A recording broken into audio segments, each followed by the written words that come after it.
Mr. Blacc, another edition of the Mr. Blacc Show. My guest, Marv Love. The man went from comedy to home improvement, from McDonald's to fixing your kitchen. So Marv Love, man, I see you out here, dogs. Like, yo, man, where do I start, man? Let's start with the basics, man. How you doing today, sir? Like, how you doing? How you feeling?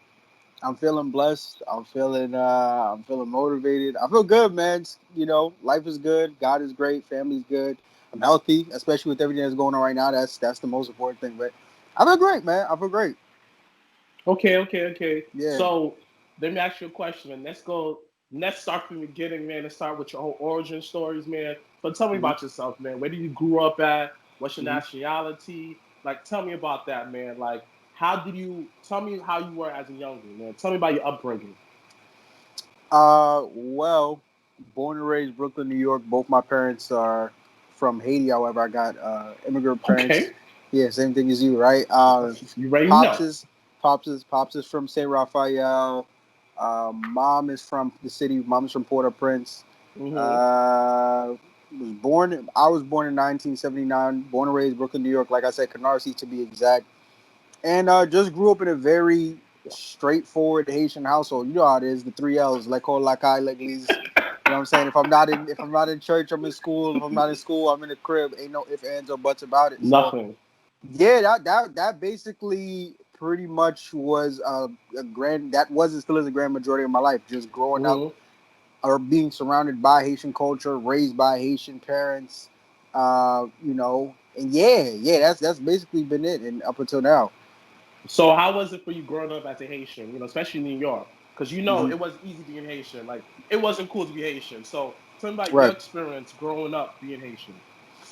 My experience growing up being Haitian was actually better than what I heard it was for most people in like the '90s. Cause being Haitian and like being in the public, and just generally, more specifically, like in the public school system was tough because, like you said, it wasn't the thing, right? But like in the '90s, I heard it was crazy. Like people was literally getting beat up, like for being No. Haitian because they had that whole HIV thing connected to us or whatever. It was a whole bunch of craziness. Mm-hmm. But for me, I still dealt with my fair share of like little blows here and there. Like I've been in public school basically my whole life. So the What group school do you go to? elementary school I went to the Daniel Mucatul School, so that's PS 115. Middle school Glenwood Academy of Science and Technology, so that's IS 109, and then high school Medgar Evers College Prep, college Brooklyn College, right? So Yo, I know mad people went to Mega Evans. Like, Mega was a trip, bro. Mega was a yo, trip. I heard, hmm like, I didn't hear like negativity. Of course, you'll hear negativity by any school, but like the amount hmm of positive people came out of that high school, I was just like, wow, they're doing a lot of big things. Like, I ain't gonna Yeah, Mega Evans is one of those rare schools. Like, they right. get a bad rep for being kind of hmm small, but some hmm people need that intimate environment. So, how was your transition? So, you went to Mega Evans. Since you went to Right. Mega Evans, was your transition from college more smoother?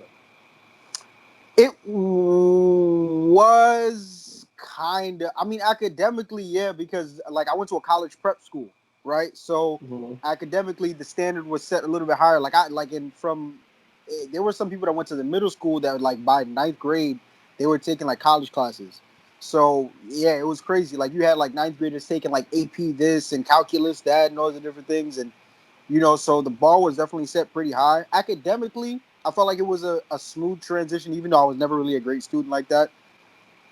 Socially, however, it was kind of tough just because, like, in high school, and I feel like all throughout, like, my primary school years from, like, K to 12, it was so easy to be social because you see the same people every single day. You're taking the same, so you kind of were forced to make friends in a certain way, whereas with college, depending on the kind of school you go to, social experience can be a little bit tricky depending on like campus life, what kind of person you are, the way your class is set up. It's a whole bunch of factors that go into it. So I had to learn how to put myself out there in college compared to like high school. It just happened for me, but it was a pretty good transition. It's a pretty good transition.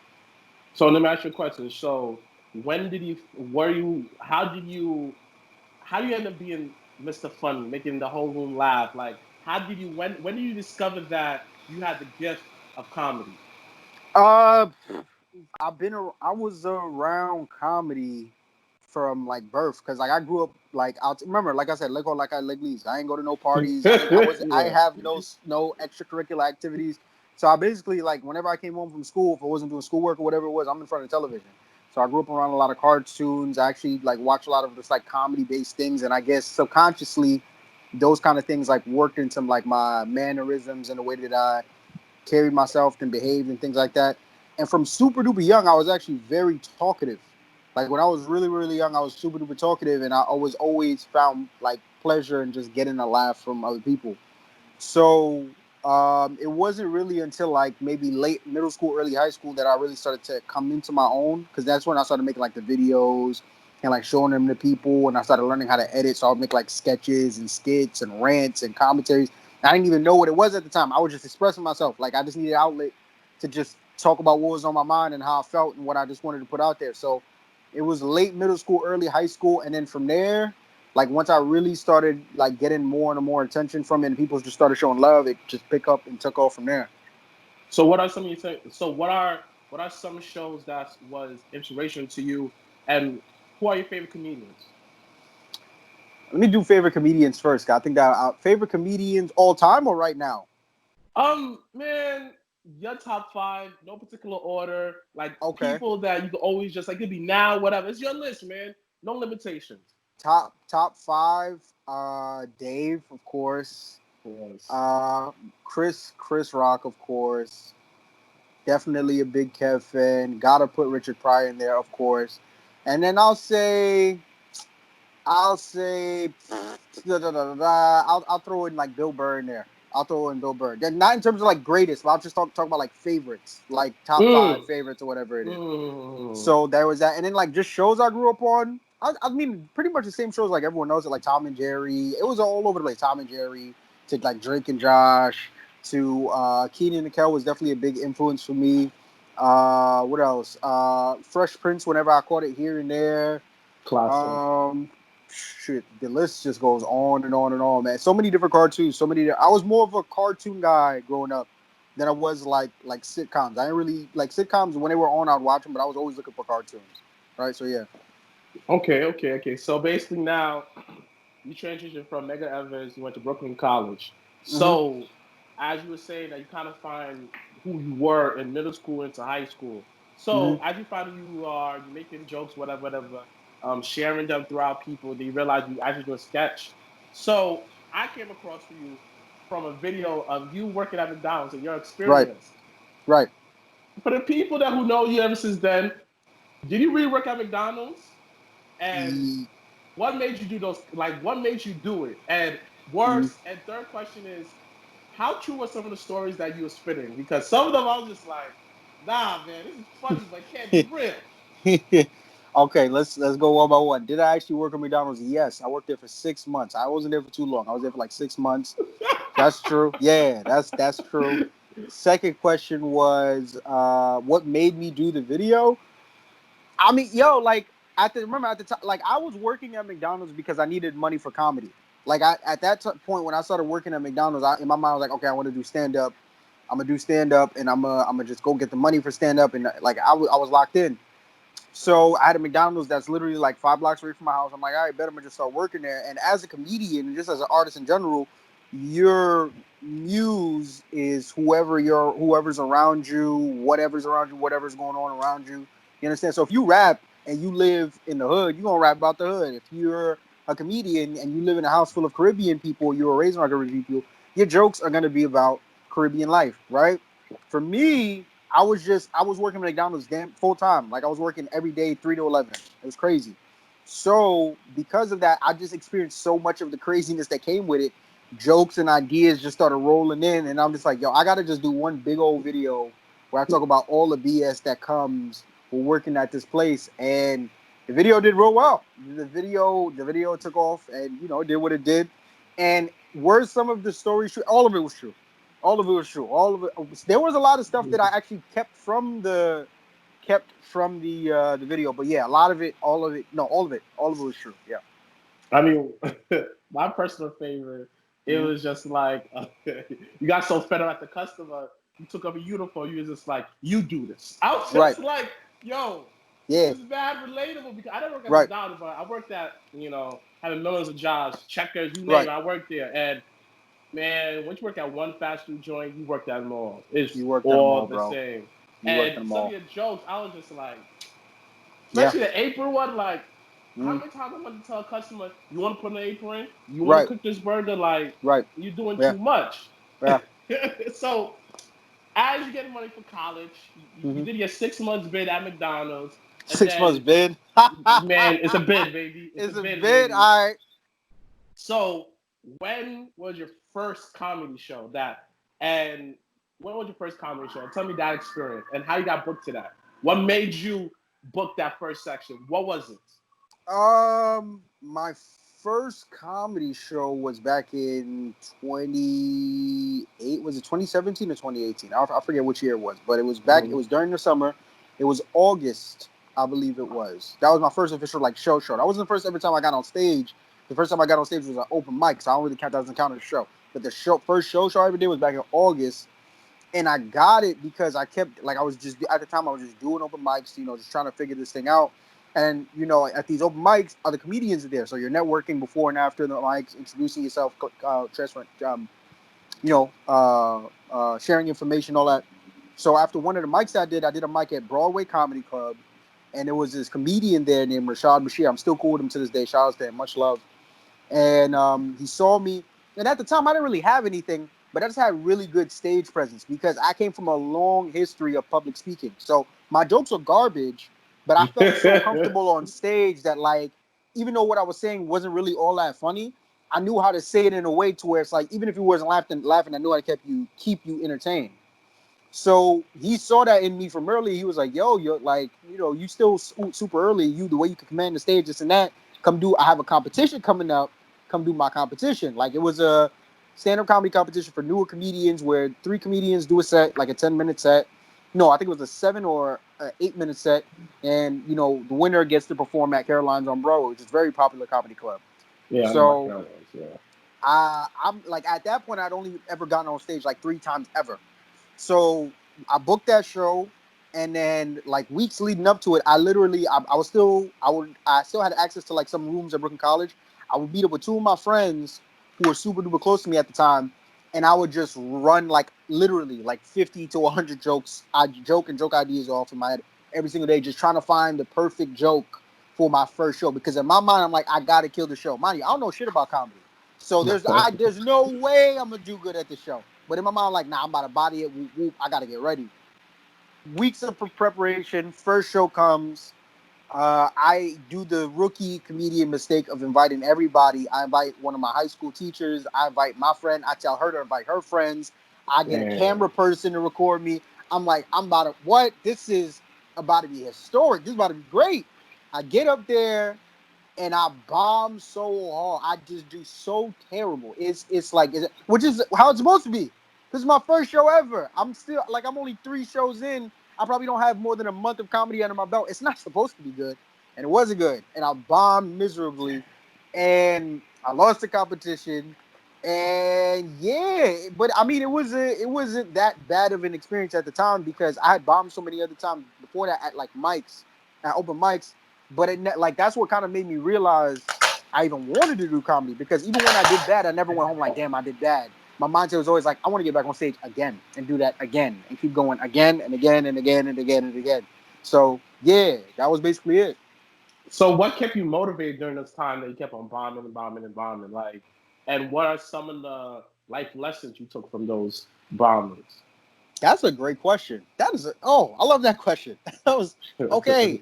Yeah, nah, all right. So what kept me motivated was, well, one, it was just what I wanted to do. So it's like it's like with anything else in life, if you really want something or you really want to do something, failure is a part of that process and anything that you want to do. When you start working out, you're going to have a bunch of terrible, workout sessions before you get one that you realize that starts to work for you. If you're trying to write a book, you got to go through a bunch of terrible drafts. If you're trying to like name anything, failure is a part of it if it's worth going after. So I always knew that in the back of my head. That was one of the things that kept me motivated. The second thing that kept me motivated is that I got my friends super involved in my career early on, so they kind of helped me to keep my head up. Like I said, I would run jokes by them all the time. I would meet up with them privately and literally perform in front of them. I still have video to this day of like me in like this small ass piano room with like a loose leaf as my mic, and it's like two people behind the camera, and I'm just there doing like an actual show as if I'm in front of like hundreds of people. Like, so they kind of helped me to really just stay focused and just keep going at it. And to answer the second part of the question, what were some life lessons that I took from bombing? Just understanding the importance of failure. Like, failure is essential. I think that what bombing did for me was remove a fear that I have had of failure before, where it was like I was scared to take certain chances, just in general, not even within comedy, but just in general. And what bombing did was just reminded me that it's those failures that, like I said before, are the stepping stones to wherever it is that you're trying to get to. You know, like when anybody that's trying to be successful in anything, you understand and recognize that you're gonna lose more times than you win. It's just that when you win, the W that you get is so much greater than all the other L's that it usurps every other loss that you took to get to that W. So that was probably one of the biggest life lessons I ever took from comedy. So boom. So you've been bombing, you kept on Mm-hmm. at it. You Mm-hmm. stayed self-motivated, you put in the Mm-hmm. work in, you know, you I got did. people involved, you Yes. did the certain stepping stone to get you perfect your stage present, your Right. jokes. Right. So you kept on doing shows. So what was the moment that you went up and you killed it? You was like, woo! They better call 911 because people are dead. Because I am a murderer. I know you called 911 after yourself after that because you was slaughtering. So what happened? Yo. What was the moment that you everything came together like Transformers? B, tell me that about that moment. Tell me. I want to put me like give me the POV. Like I Mm-hmm. want to hear how you enter. Give me, Mm-hmm. come on, give me details. I want to feel this. Tell me about it, dogs. I think the first show that comes to mind, and I've had good shows, a good amount of good shows before that, but the one show where I really felt like I caught a body. I remember this was last year, actually, early last year of January of 2019, and at that time I think I was 2019. I was going to my third year of comedy. So I'd formed a couple of relationships, been on a couple of stages. I was just grinding, like you said, I was getting the material together, doing everything that I needed to do. And one day I just got a message from one of my homies, and he was just like, "Yo, I just got booked to headline Stand Up New York, Stand Up NY. Stand Up NY is a comedy club in Uptown New York." He was like, Mm. I just got booked to headline Stand Up NY for their headliner series that they have coming up. This is my dude AJ Foster. Shout out to him, great dude. I just got booked to headline Stand Up NY. This person is hosting. This person is featuring. I want you to come and do a guest spot. A couple weeks before, I had just had him do my show that I was producing in the city. And I guess in between him getting on and off stage, he probably saw me doing some jokes or whatever. And he was familiar with my stuff beforehand, but I never really thought he saw me like that. So he's like, "Yo, swing through, come do a guest spot. I'm running 8. You got 10 minutes?" I'm like, "Of course I got 10 minutes." He's like, "Come do 10 minutes." So the day of the show comes, I'm thinking like, he's a well-known dude. He tours with Jay Farrow. He's been putting himself out there, and he's been doing comedy for some time. But I knew he had some notoriety to him. I didn't know he had it, like that. Day of the show comes, I find out that the show sells out. I'm like, all right, interesting. This is gonna be a good show. So first you get a sold out show, but just because a show is sold out doesn't really mean that it's gonna be a great show. You can have a million people in the room. It's all about energy. It's all about like who's really there to laugh. You get there, I get there, and you could just feel like the electricity in the room. You talking about POV? Let me bring you into my room. Like I walk in, the door swing open, and you just see everybody in the front of their tables. They just clamoring. They're just waiting for the first comedian to get on stage. And as a comedian, you feel it. Like you walk in the room, you just know like, oh, it's gonna be a good night. And I'm walking in, I'm looking in everybody's eyes, I'm sizing up the room. I'm like, oh, this is gonna be a beautiful night. This is gonna be a beautiful night. So I'm in the green room. I'm going over jokes I want to tell, jokes I don't want to tell. I hear the host on stage. She's doing really well. So I'm like, okay, she's warming them up. She's warming them up. She's warming them up. I'm getting hot. I'm ready. I'm anxious. I'm like, I never really get nervous before shows like that. Like I'm always excited. I'm like, yo, let's get. I'm here to like. I'm headhunting. I'm like, all right, let's go. We got to go out there. We about to murder. We about to get to it. Whoop, whoop. I get to the door. I get my head down. I always do a little prayer before I get on stage, no matter what stage I'm on. I don't care if it's 2 people in the room or 200 people in the room. I want God in everything and everything that I do. She's like, coming to the stage. You see them all across the city. Da da da da. Give it up for Mrblacc. Boom. Room is loud. Energy is up. I love it. I get on stage. And it was just one of those shows where every word, every comma, every period, every pause, every facial expression, everything was just working and clicking on a level I had never felt before. And I'm just like, as a comedian, like it's kind of like sports. Like when you get in a certain rhythm, like you shooting jump shots and you just feeling it, you just Yeah. get hot. I'm Yeah. hot. I'm from three. I'm pulling up, behind the back, shimmy, yank, yank, yank. I'm just everything is hit. It was a beautiful night. It was a beautiful night. Just 10 minutes of just fire from top to bottom. Just fire. Listen, fire from top to bottom. It was so good, so good. I'll never forget that night, bro. Beautiful night. Beautiful, beautiful night. Dang, man. Mm-hmm. So you knew you were Knew it. still you knew it. So Knew during it. this time, you're still Right. doing all your stuff on social media, Yes, I put out your was. videos and stuff like that. So you're Mm-hmm. performing Yes. behind the scenes. You was performing on social media and Mm-hmm. in the streets. Right. So as you was doing that, what made you start doing the podcast with Children Adonis? Hold my Ah, nuggets. that's my guy. Shout out to the Chisel Adonis, the goat, Of course, of course. the as we call in Creole, the Guo Cabrit, the big goat, the big goat. Yeah, he's that dude.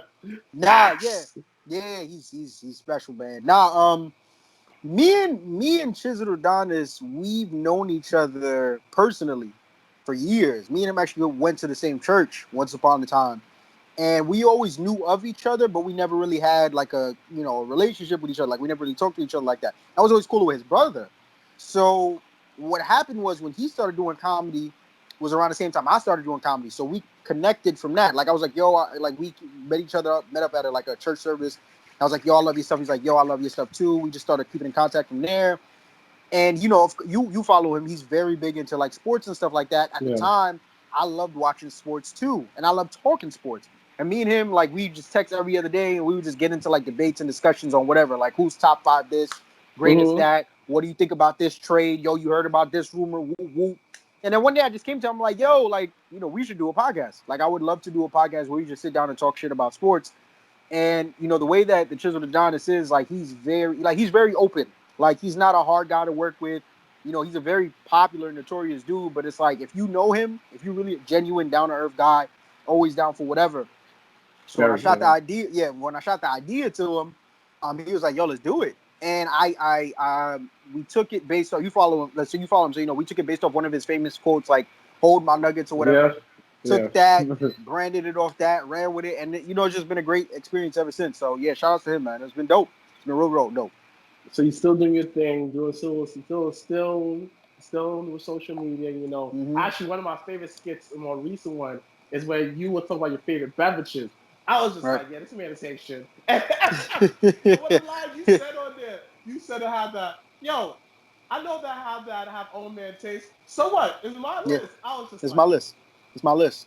It's my okay, list. You ain't gonna judge me I on my list. felt that. You ain't gonna judge me on my list. It's my list. Come on now. It's my list. It's my list. So you doing this? You still do your thing though. So Right. now, tell me about this year with the whole COVID. Mm-hmm. Like, how did that affect you in your personal life and also your entertainment life? I mean, well, yeah, you're entertainer. Yeah. How did that Right. affect you personally and Mm-hmm. entertainment life? Explain to me what happened. That's the golden question. So I'll say this. First and foremost, I'm very grateful and thankful that, in spite of everything that's been going on with this pandemic, I didn't lose any family. I didn't have any family that was deeply affected by it. So I thank God for that. And definitely prayers and condolences go out to any families that have been affected by it, That's because a lot of people have passed. A lot of people I've heard some crazy stories, man. Some crazy, crazy stories. So glory be to God on that. But this pandemic quarantine situation for me was probably, if not the most, definitely one of the most pivotal moments of my life, because as a comedian, up until that point, um, I had never really given myself a break. Like from the time that I got into comedy up until that point, I was just like, all right. So Idris Elba has this really dope quote, dope analogy about working hard, like accomplishing a goal, right? And the analogy is that, um, if I'm speaking on his, like paraphrasing what he said. He's like, if I'm swimming, I got to swim 25 laps, and I'm swimming these laps, and after every lap, I look up. By the time I get halfway through, I'm gonna feel exhausted, right? versus if I got to swim these 25 laps and I'm just swimming with my head down and I just swim. I don't care about the laps. I don't care about what's going on around me. I'm just swimming. By the time I do decide to look up, I'm be like 1 or 2 laps away from my goal. And that when I heard that, it resonated so much with me with comedy because I felt like that was me in the comedy game. Like I got in and I just kept swimming. I just put my head down. I didn't care about what was going on around me. I didn't care about what I needed to do to get to the top. I didn't care about nothing else but just getting on stage and getting booked and meeting people and just trying to accomplish this crazy ass dream. And it's almost felt like God used the quarantine for me to just take a second to just stop and look up, not just comedy, but just life in general. And when I did that, when I stopped doing comedy and I took the, comedy and everything stopped and I looked up, I just started doing a lot of soul searching, a lot of introspection, a lot of just thinking and prayer and all these different things. And I just came to this point where I was like, yo, I don't think I want to do comedy anymore. And it was kind of hard. It kind of just came out of nowhere. Like the first thing that made me even start to think about it was I was, I had a lot of comedian friends on social media and they were posting how much they missed being on stage. And I didn't feel that. And I was concerned. I was like, all right, I don't really know if this is normal, but I ain't really paid no mind. Then the second thing was like, I didn't write. I write every day. Up until that point, I was writing every single day. I always had a joke in mind or whatever it is. Or even if I wasn't writing something, like a joke idea or something would pop in my head. Wow. Nothing. So from there, that's when I started doing a lot of the introspection. And I was just, going back to the analogy, this was the point where I just stopped swimming and I looked up. And when I looked around, I just it just was one of those moments where it's like, I don't think I want to do this anymore. And it wasn't a thing of like, oh, I can't do this anymore, or I I'm suffering and this. No, it was just like, I think I'm done. Like, it wasn't really one of those things where it was some big, crazy event that I just woke up one day. I was just like, I don't think I want to do this anymore. And it was really just as simple as that for me. So I was like, you know what? I'm gonna stop. And I stopped. And that's where we are right now. So, wow. Yeah. I want to ask this question. Mm-hmm. How did your parents what was your parents' opinion when you decided to do comedy? And what was the opinion when you told them that you wanted to stop? That was a great question. So, I mean, you already know what the answer to the first question is. Yeah, as a Haitian man, you already know what the answer to the first question is. Yeah. Yeah, nah, like with because the thing is, it would have been one thing if I told them I wanted to do comedy, but I stayed in college. I told them I wanted to leave college to do comedy full time, and they lost their minds. It was crazy, pandemonium, absolute. Like it was tornadoes and hurricanes and earthquakes. I'll wake up 3:00 in the morning and there's an acción de gracias going on in my living room.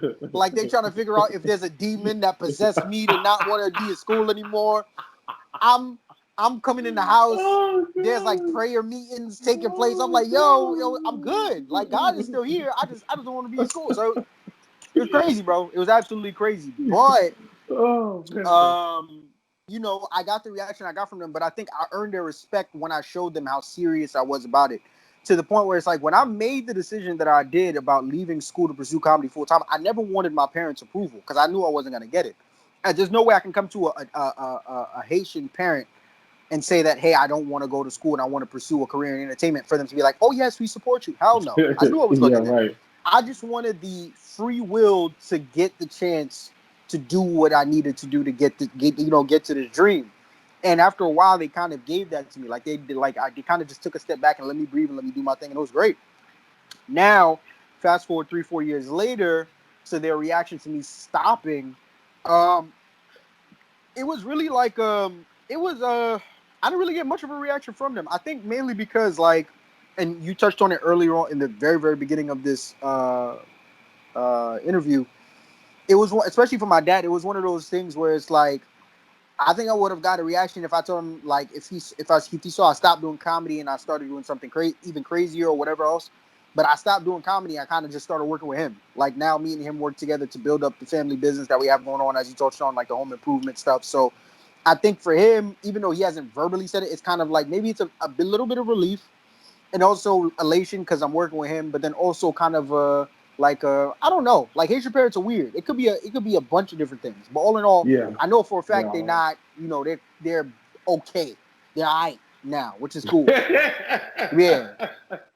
So the next your question. So leave Mm-hmm. comedy. So what Mm-hmm. made you like? So you woke up one day and said, "I don't want to do this no more." Boom. Right. What was your next move?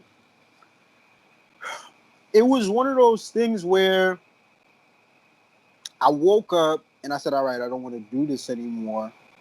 Because me and leaving comedy was a two-part thing. It was one, being honest with myself, but also finally realizing my situation. You know, my father came to this country, I forget the exact year, but he's been in this country for 30 plus years.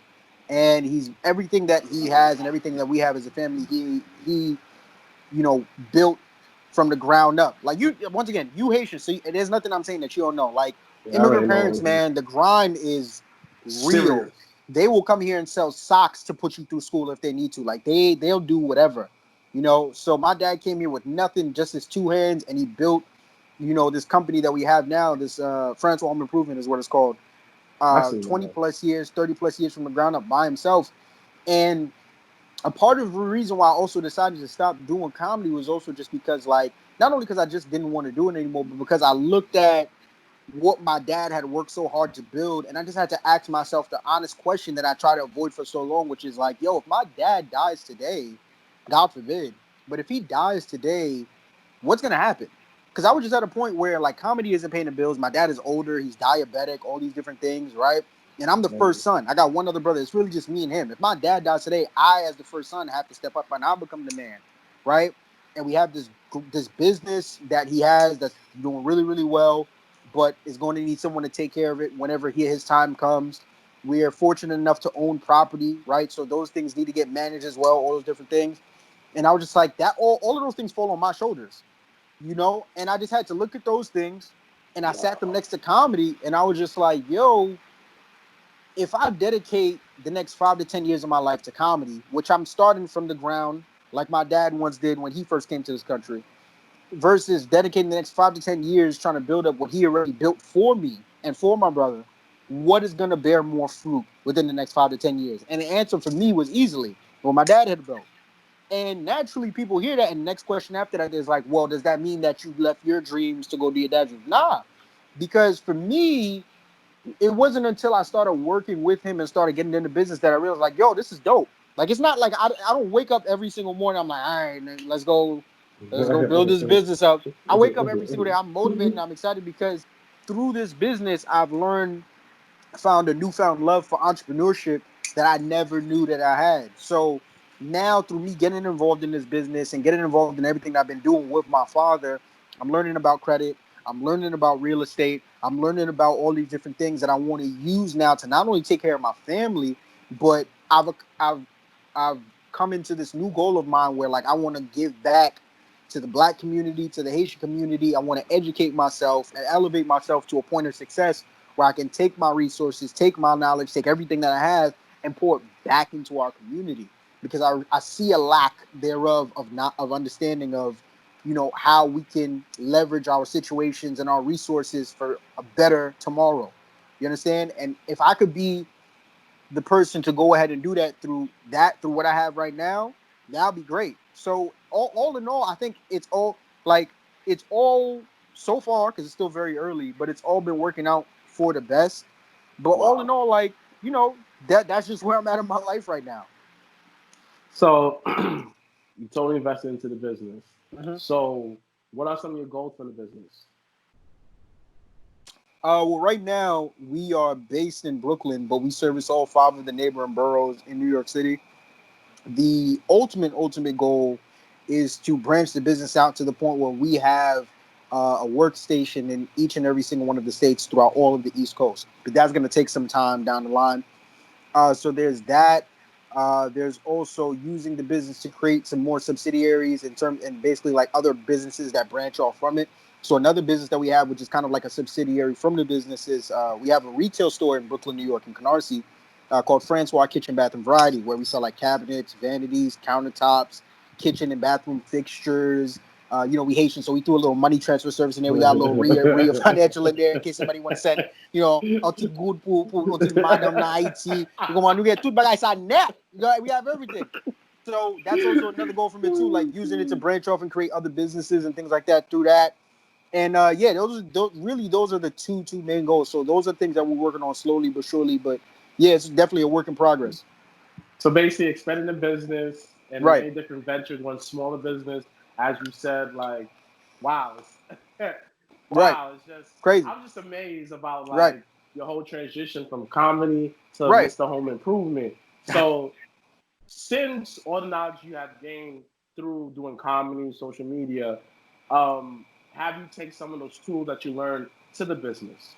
That's a great man. You knocking it out the park today. That's a great Oh, question. thank you, thank you, thank you. Yeah, of course, definitely. So one of the great things is that once again, I've just been around. It's two things that I've been able to take from comedy that I've been able to apply within the world of business. That's my social media ability and my public speaking ability. So, um, given those two tools, what I've been able to do is like my dad. He's an older dude. He's never like my dad has never done any type of marketing or advertising at all for the business, right? It's always been one of those things where like the most thing he ever did, he always had like these little white business cards that he would just, and he never even gave those out. Like there was no marketing, no advertising, no nothing. It was always just word of mouth. It was just word of mouth, right? Where one every time he did one job, it would create three more. So what I can do now, stepping Wow. into it, is because I have the social media, savvy. Now I'm able to create these videos. I'm able to do like all these like fun promos and things of that nature. All of this great stuff to help elevate the business and do more for advertising and marketing and things like that. And just in terms of public speaking, now I'm able to go out. Like my dad, once again, that's another thing he likes it. He's a great speaker, but he's a shy guy. He doesn't really put himself out there. Now I can be, you understand, this public speaking figure, and I kind of made myself the face of the bit. You've seen it. Like I'll do the videos. Yeah. I'm like, yo, what's going on, y'all? 22-year-old CEO, woo, come buy a cabinet. Like you understand? Like that's what's going on. Yeah, The no, black cabinet. bro, and it's funny, but it's like like the way that this social media branding thing is, like it works really really well. So that those are some of the things that I took from comedy that I was able to apply in the business. And the reason why I'm so happy that you asked that question is because that's another thing that I think has brought me peace in my decision to step away from comedy. Because one of the things is, and the reason why I didn't even publicize this move, I kind of just like turned my social media around and Yeah. like I didn't. The reason why I didn't do it was because I knew I was gonna get the same questions over and over and over again, and I was gonna have to explain myself over and over and over again. But I'll say this: one of the things that made it so easy for me to make this decision is because, like in life, there are certain experiences that you're gonna have to go through. Some of those experiences may last a week, a month, a year, years, Wow. however long, where God is gonna put you in those places. God is gonna let you go through those things, whether Hmm. it be because there's people in there that He wants you to meet. I don't mean to get spiritual, but this is real. Like this Of is course. real stuff. Yeah. God is going to let you go through those things or go into those places or work that job or pursue that passion or whatever it is because there's a lesson that he wants you to learn, or maybe there's a person that he wants you to meet, or there's an experience that he wants to teach you from. There's so many different things. So Facts. when I look at my comedy career, I can say two things. Number one, when I did it, I left no stones unturned. Anybody who's been following me for the past 3 years know that I put my blood, sweat, and tears into the comedy game. I did everything that I possibly could up until this point. I made the videos. I toured. I did the stand up. I emailed every producer. I performed everywhere that I could get up on stage. I did everything. So there's not a sense of man, I wish I should have, would have, could have, or maybe I could have. I did it all. That's one. And the second thing is, I don't even feel regretful or like weird about it because it's like I look at it as, all right, God, you allowed me to go through that because there were certain things that you wanted me to take from that you probably needed me to get before I get into this next chapter of my life. And it's just true because if I didn't do comedy, I'm in a relationship right now, right? Like I can honestly say, if I didn't do comedy, I wouldn't be with my girlfriend that I'm with now, and I'm like, she's amazing. If I didn't do comedy, I wouldn't have this great social media savvy that I have that I'm able to take and apply into this business. You understand? And I could go on and on and on. And in that same That is way, I may true. That maybe is tomorrow I true. may wake up and be like, yo, I don't really want to do this kind of business, or maybe I want to do whatever it else is. Then whatever I got from that entrepreneurship journey, there are tools, keys, gems, whatever it is that I'll probably take into that next chapter. You understand? So people, I think one message I definitely want to push out, and I don't mean to go on a rant. I apologize. No, Like, you good. Yeah, You good. Yeah, one thing I definitely want to push out there is that, like, this is why I try and encourage people, like, embrace whatever season you're in, whether it's triumph or tribulation. You understand? Embrace whatever season you're in. That was fire, by the way. That was a gem. I had to put it out. But no, embrace whatever season, whether it's triumph or tribulation, because there's something there that you need to take, whether it's a person, whether it's a lesson, whatever it may be. And in comedy, I got those things, and I reached a point where I just woke up one day. I was like, all right, time to move on, and I did just that, and I have no regrets, bro. No ill will, no man. I'm good. I'm happy. I'm very, very happy. Wow. So, let me ask you a question, man. Mm-hmm. Like, yo, throughout this whole conversation, you mentioned God. Right. How important is God is to you in your life? You know, are you more spiritual? Are you traditional? I go to church. Like, explain your journey. Matter of fact, explain your relationship with God. Like, is it more spiritual or is it more church based? Man, my relationship with God is everything. My relationship with God, I've been fortunate and blessed enough to have two God-fearing parents that instilled um, the importance of faith, not religion, the importance of faith and spirituality, and understanding that through God all things are possible. Through God all things will become, and I can go on and on and on. But my relationship with God is everything, because without Him, I have nothing. If it wasn't for God, I don't know where I'd be, because it's in Him that there were a lot of points in my life where I could have been broken. There were a lot of points in my life where I could have, man, I could write a book. Like, I'll just keep it at that. I've been through some situations where I can look back and honestly say, if not for God, then I don't know how. I don't know You want to where. share something, man? Because I feel like my show, I just want people to tell their story, man. Because someone watching this could be blessed by one of your Right. testimonies, man. Share one of them, bro, if you can. All right. So a lot of people actually don't know this, but what's this name? I actually got into, and once again, funny enough, this is kind of contradictory, but as a comedian, we're taught to be extroverted, and when I'm a very introverted, I'm a very private, I'm a very personal person. Like, if you're not in my inner circle, there's certain things I just won't let you know. Of course. But a lot of people don't know this. This is a true story. Earlier this year, on February 14th, I actually got into a very serious car accident. Understand? Very serious car accident. I actually got I was coming home from a comedy show, and I was, someone was blocking my driveway, and someone was blocking my driveway, and I was just, someone block your driveway, you got to find another place to park. And I remember I saw it was like 1 o'clock in the morning. I'm dirt tired, and I'm so pissed. Like, I was so angry. I'm driving around looking for. I'm angry. I'm heated. And, like, one of the things I always do whenever I'm hot and I'm angry or whatever it is, I always find a way. Like, I have a motto where I'm like, glass half full. You know what they're saying? Where they're like, glass half empty, you got to look at glass half empty. Every time I get in a situation where I'm mad or I'm angry or whatever it is, I always tell myself in my head, like, glass half full, and then I say something that I can, like, a positive outlook that I can have on the situation, right? So I'm mad, and I'm driving down the street, and I'm like, you know what, God, it is what it is. Maybe there's a reason why you didn't let me get this parking. Let me just find a parking so I can get inside. Amen. Bro, I get to a stop sign.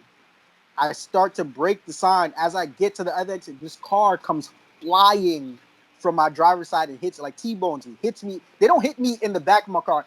The front of the car, their car, literally hit my driver's side as I'm going on to the next intersection. This is a true story. I got hit so hard. It's not like they hit me and the car stopped. The car got pushed to, like, someone else's front yard. It was a whole thing. Car got totaled. Man, like, it was seriously bad. I think I passed out for like 30 minutes or something crazy like that. Woke up in the ambulance, and then, like, I had a couple scratches, sore, all that other stuff. And I remember just being in the hospital, and at the time I didn't really realize how bad the accident was. I'm like, I'm good. Like, I'm making jokes and all that stuff. It wasn't until we go to pick up, bro, like, the nurse is like, your accident was, you could have died, blah, blah, blah. I'm like, yeah, all right. We get to the lot. I'm looking at the car. I'm like, yo, who was driving this car last night? Because this couldn't have been the car I drove. Like, the crash was that bad. Like, I nearly died. Took my head-on collision, nearly died. And from that moment, I just kept thinking about that little, it wasn't a prayer, but that little thing that said, like, God, there must be a reason. God. And in that moment, I remember I went back to the hospital to like pick up some paperwork. She was like, "You the dude that was in the accident?" I'm like, "Yeah." She was like, "Listen, I promise you verbatim." She was like, "Listen, whatever God you're praying to, keep praying to him because you could have died the other night." I'm like, "Wow, that's crazy."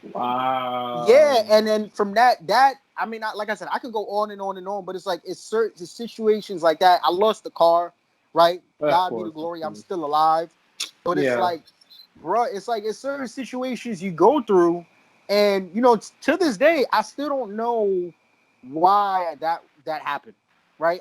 And I probably will never know why it happened, but I'm here, and all I can think about that night is that little moment of prayer, right? And you can sit there and say, well, maybe what if I didn't turn on that street, or what if I came home 30 minutes earlier? What if I'm here, and I'm not here by my own will? Because if it was on my own will, like everybody and their grandmother said, I'd be dead right now. It's because of him. So it's moments like those, experiences like those that make me always look back to him and say, you allow me to be here another day. What's the plan? What's my purpose? What do you want me to do so that I can live my life according to the will that you have set for me?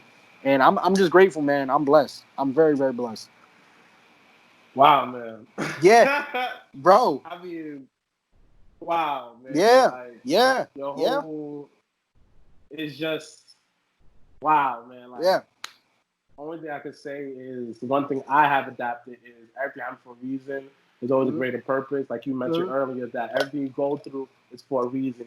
Right. Like prime example for me, for example, right?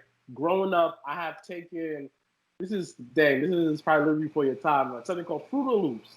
I should take Okay. that in my night school. So I'm taking that whatever, making little beats, organize stuff together, then there's nothing of it, right? Fast forward 11 years later, Mm-hmm. I'm editing a podcast show. And then I Right. realized how simple it is to put stuff together. I'm looking like, well, I think I've Mm-hmm. been doing this before. It Mm-hmm. clicked. Mm-hmm. Bro, you did Fruit Loops. They all Mm-hmm. basically the same exact, like, if you break it down to the simplest form, it's all about Right. drag and click.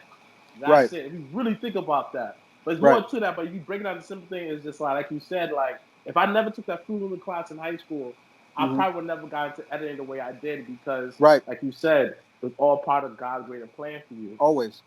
I mean, honestly, man, your whole story is so inspirational that I the appreciate it, man. fact that the fact that you went out on a limb, you tried comedy, even the fact that even more of a limb that you gave up comedy to help out Mm-hmm. your dad because you saw the greater purpose. You saw Right. that, you know what, I could help out the ecosystem. And let's even backtrack because your experience in comedy and social media, you're able to move the business forward into the 21st century. Because you Right. mentioned something, you said your dad used to get traditional business by word of mouth. Mm-hmm. Obviously, he's that good because he's able to build what he built. But the Right. fact that what you know, you're able to build it to something where you can have a store in Queens, you have a store, like Mm-hmm. you said, in the whole East Coast. Like, you Mm-hmm. become the models of hardware store and home improvement. Because you know models Right. all over the tri-state, Bro, it's whatever, everywhere. right? It's everywhere. It's So, everywhere. right. Yeah. So the fact that you had that greater vision to align with your Right. dad's, to me, that's mad inspirational, dogs. It's just like, man, I guess you giving them comedy, but all it comes full circle, It bro. comes full circle. It comes full circle, man. And like I said, I'm grateful either way. So yeah, I'm blessed, man. I'm blessed. Yeah, this is crazy, man. Like, freaking, I would Yeah. say, when I first got into your videos, right, Mm-hmm. I almost died because I contracted a very rare blood disease that shut down my kidney. I was in Wow. a coma for 3 days. It's a lot, man. Just like you, I Wow. don't know why I've been through it, but now I understand why because I had to grow up. That's a whole other Mm-hmm. story for another day. Right. Different show. Right. But it comes full circle because I met you. I seen your videos when I was going through my transformation, and Right. you was just finding comedy. And now, so happily, you're on my show, and Mm-hmm. then you telling me y'all your transition to home improvement. And Mm-hmm. see how everything come full circle. Like to Everything me, comes that's full circle, man. yo. I'm just excited because it's like everything happens for a reason, man. And if Everything. I never got into podcasts, I would never have met you at Gotham Right. Studios. Everything comes first because I never Everything thought I'd comes be full circle. interviewing you. Why? Life is crazy, bro. Life is really, really crazy. It is. It is. Right. So let me ask you a question. Like, what's some of like, we have to wrap up this interview. What are some of advice you have from somebody that who trying to find themselves. You know, it could be in comedy, it could just be in school, church. Like, what are some advice you have some for the young men out there that who having trouble to find themselves? What advice do you have for them? Um, what advice I have for them? There's so much, man. I'll say this. Just do it. Like, just do it. Everything I've ever wanted to do in my life up until this point, I've done it, and I have no regret. Like if I tell you everything I've done, you like you said, you've been following me for so while, so maybe but before comedy, man, I've done a lot. I used to want to do. I used to want to coach football. I used to want to rap. I used to want to be a teacher. I used to want to be man. It goes on and on. I used to want to be a chef. What else? I used to manage an artist.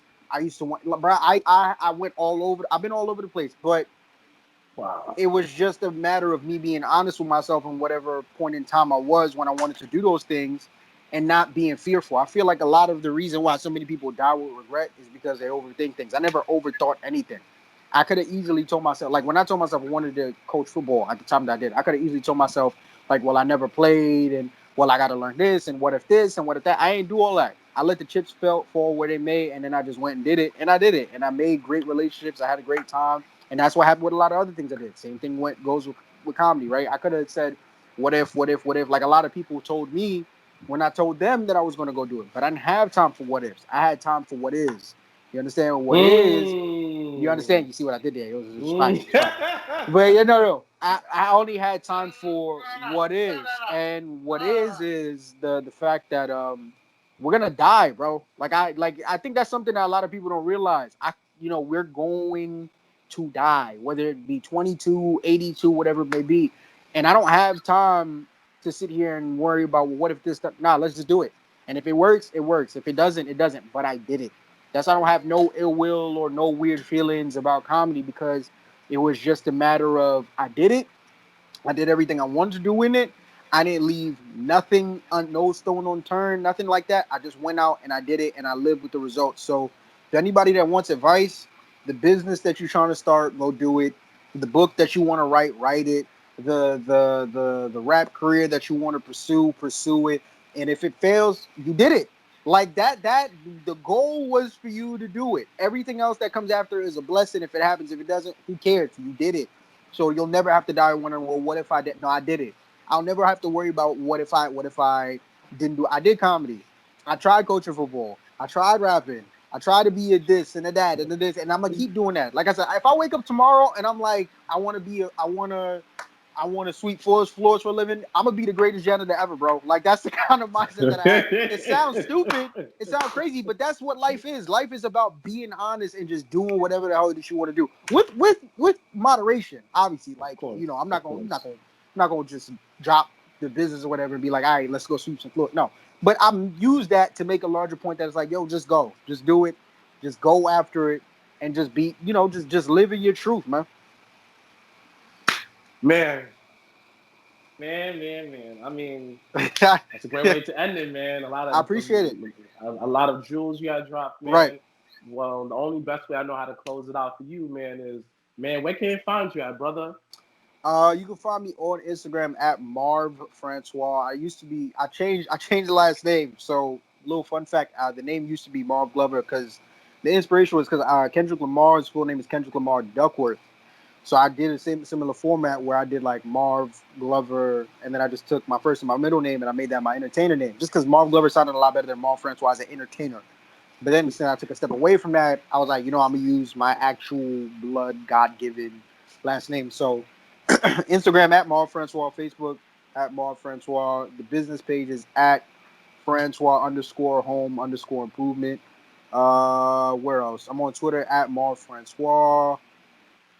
That's it, really. I mean, I still have the use all my outside of my Instagram, all my old comedy stuff is up on YouTube. So if they want to go look that up at Marv Glover, but yeah, that's pretty much it.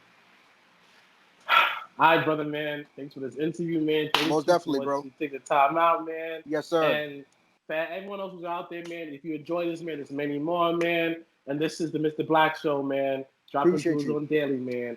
Yeah, man. Mrblacc, man. You have a blessed one, King. Same Stay to you, up, bro. brother, man. Yes, sir. Later. Yes, sir.